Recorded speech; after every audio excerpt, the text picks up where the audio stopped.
Bonjour, Patrice Palec pour Mac Journal 77. Nous sommes à Jossigny où le château est ouvert pour la journée des plantes. C'est une manifestation qui a lieu tous les ans et qui, comme vous pouvez pouvoir le constater, attire beaucoup de monde.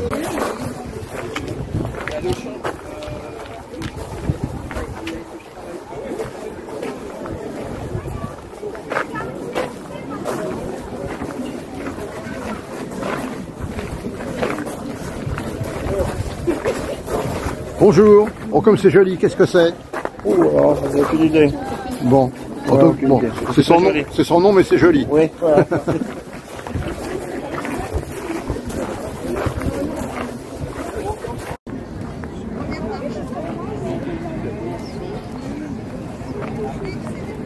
Alors ici, un stand de roses. On dit que toutes les fleurs sont égales, mais que de temps en temps, les roses sont un peu plus égales que les autres.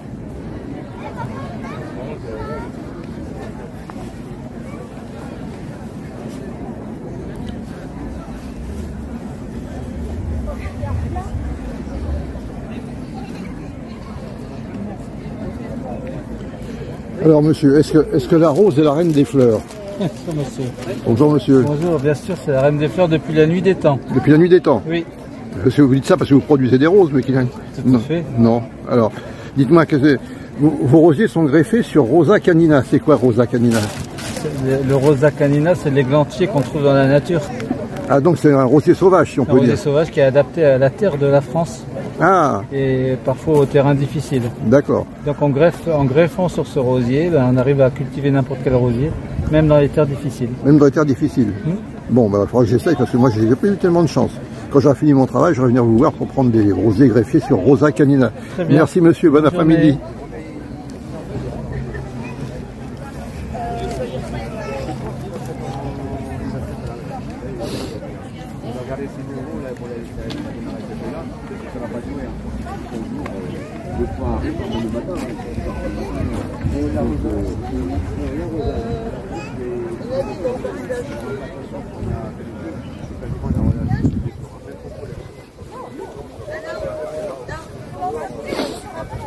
Il faut aller chercher les fleurs.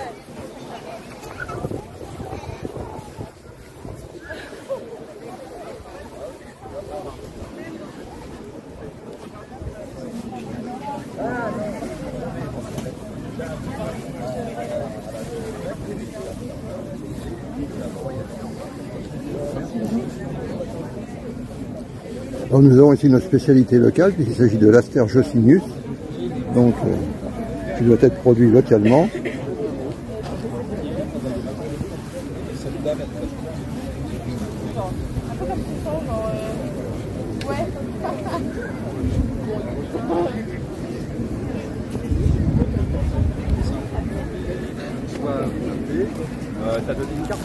Je vais regarder dans la boîte, j'en ai plus sur moi.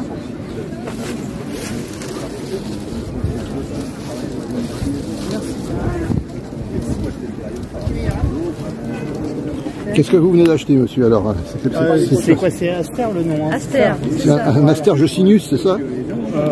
Un Aster tout court. Un Aster tout court. Bon, j'ai vu une pancarte marquée Aspergillus, alors je suppose que c'est une production locale. En tout cas, il est magnifique. Il est très beau, ouais. Je suis sûr que vous en prendrez bien soin. Ah ben c'est certain. Il va croître il va croître et se multiplier. On espère, on espère.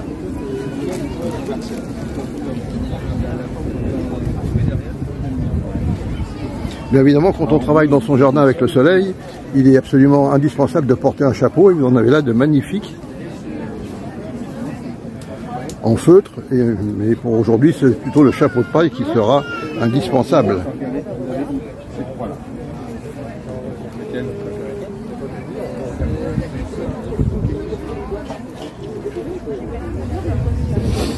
Ah oui, non là c'est...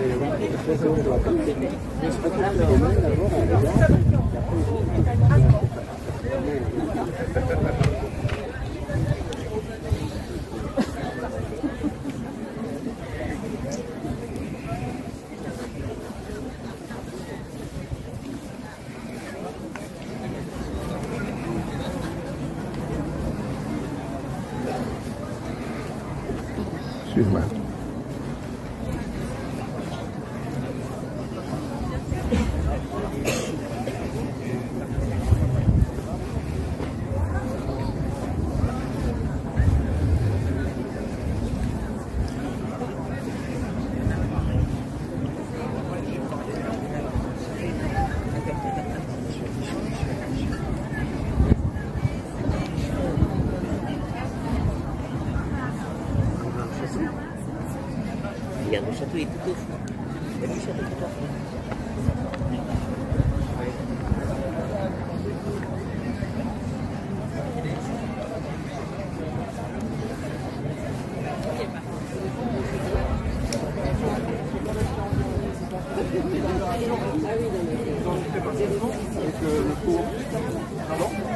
c'est même pas.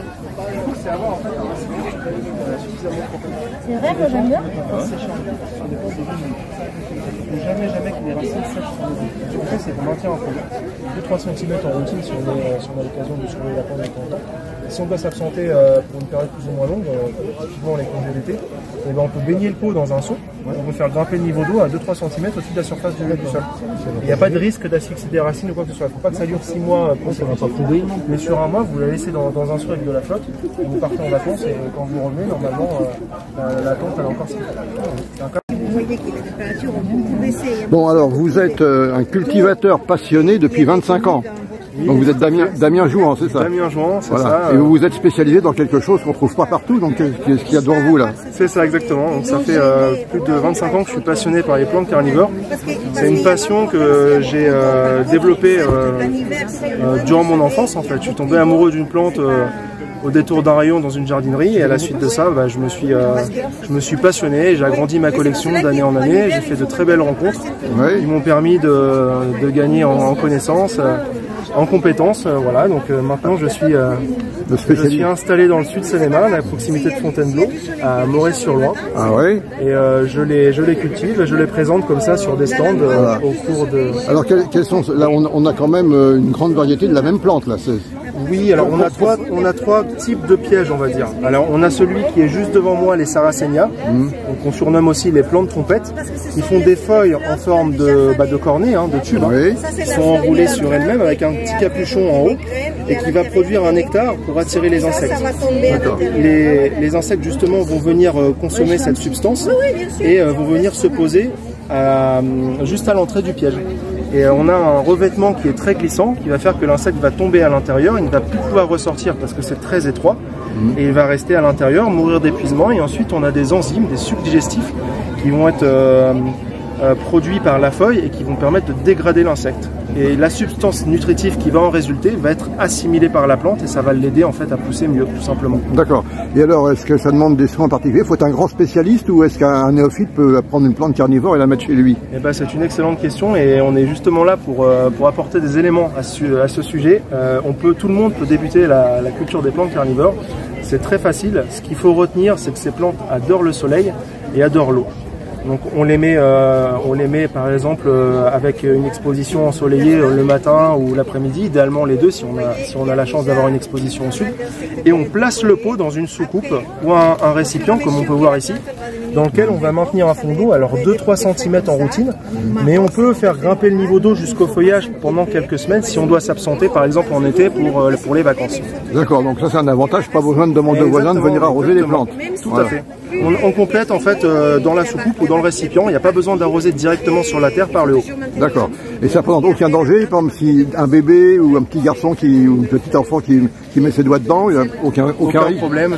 C'est une plante qui va s'imiter à la consommation d'insectes, de petits animaux, alors les mouches, les guêpes, le frelon asiatique aussi pour ces plantes-là. Ouais. On va avoir aussi les clopeurs pour les petites plantes qui sont devant, parfois les mouches aussi, toujours. Ça c'est vraiment une proie de prédilection. Et on a un troisième type de piège qui produit des feuilles avec de la glu. Ça va imiter la rosée et là on va avoir plutôt des moucherons, des insectes de petite taille, bien sûr. Je ne sais pas si on le verra bien à la caméra, mais vous voyez ça. Mais je veux dire qu'on en sent effectivement, voilà. On ne verra pas sur mon doigt, mais mon doigt est recouvert d'une petite substance. Voilà. Bon, bah écoutez, j'espère que vous convaincrez beaucoup de lecteurs de Mac Jouan. En tout cas, moi, vous m'avez convaincu. Je vais repartir avec une plante carnivore.